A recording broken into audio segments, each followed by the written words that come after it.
What are 6 foods for you to avoid with irritable bowel syndrome? In this video, I'm going to share with you what this person did, the diet treatment plan that they followed to get rid of their IBS symptoms for good. Irritable bowel syndrome is gone by using my treatment plan. So the 6 worst foods that people get told when they go to their nutritionist or whatever, and they say, oh, what foods do I need to avoid to make my gut better? These are the 6 foods they're often told most often to avoid. And so the first one is dairy. Now, what I'm about to tell you, please have an open mind because it will change your life. I'm telling you the exact same thing that I told this person in the testimony. I'm telling it to you. About 100 years ago, there was this thing called the milk diet, and they would have you drink nothing but milk for a month, and they would recover from all sorts of diseases, including irritable bowel syndrome. I've tried it, and it doesn't work, and I've seen other people try it, and it doesn't work. Why would someone react to baby food? I want that to sink in for you, how ridiculous this statement is. And I know that might offend you. This is energy and nutrients in its easiest to digest form. Why would somebody's body reject this? We have to remember that our brain controls our gut. And so what Dr. Hammer discovered is that everybody with irritable bowel syndrome, that they're going to have a ring in their brain in a very specific location 100% of the time. And it is caused by a conflict shock, a stressful event that catches us off guard. When this conflict shock happens and you're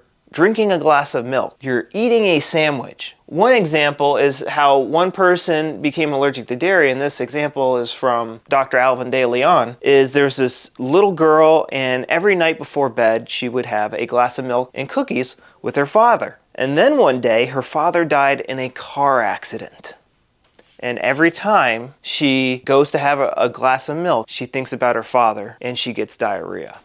She's angry that the world took her dad from her, and milk reminds her of that. Maybe milk subconsciously reminds you of your mother and you have like mother issues. Another way that someone can develop dairy intolerance is one guy, he broke his arm playing football. He shattered it, and that was like he was going to go pro, he was going to play in college, and it was very devastating. He did not know what to do. He had 0 backup plans. And so about 6 months later, he kind of discovered his new life path, and he kind of got a job to cement that new life path. And he celebrated by going out to eat with his sister, and he got big old milkshake, and he got a big old hamburger. And he had done this a million times before. But this time, what was happening, this whole 6 months, his gut was developing extra gut cells to help him digest and absorb this hard to digest career change in his life. He no longer needed to digest it, so he celebrated with a big old milkshake and a big old hamburger. The body started to get rid of these extra gut cells. It's a very miserable process, and it creates these irritable bowel syndrome symptoms. But now he believes, the only thing that I see was when I had this flare, I had a milkshake and a hamburger. And that is enough to make someone have food intolerances. So the way that I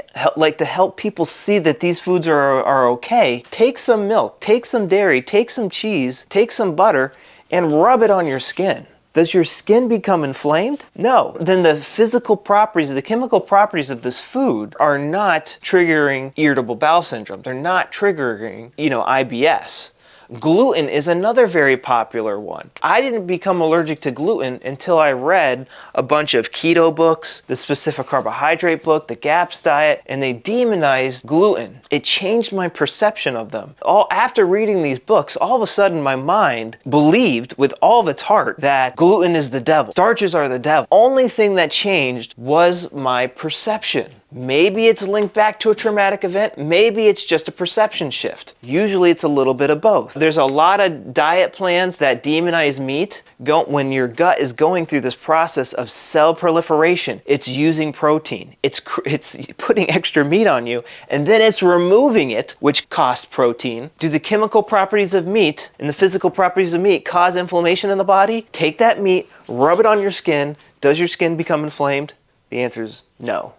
Now, there's a lot of diets out there that say fiber is super important, and there's others that say fiber is the devil. There are properties in plants that cause your skin to become inflamed. Have you ever fallen into like nettle or poison ivy? It sucks. And if you rub nettles on your skin, it's going to become inflamed. It's going to suck. Don't do that. Please don't do that. But if you cook the nettles, I've never made nettle tea before, so follow a recipe. It becomes something good to eat. Vegetable oils. I agree. I do not like the process that vegetable oils go through. You know, I think you should get a seed oil that has been cold pressed and it's been put in an opaque bottle to keep it nice and fresh. But if you put vegetable oil on your skin, it actually kind of makes it nice. It doesn't create inflammation. You ate these foods your whole entire life. Why all of a sudden are you getting gut issues now? What is the stress in your life that you were digesting? What was hard to digest in your life that put your gut into overdrive? Now, the one food on this list that actually causes inflammation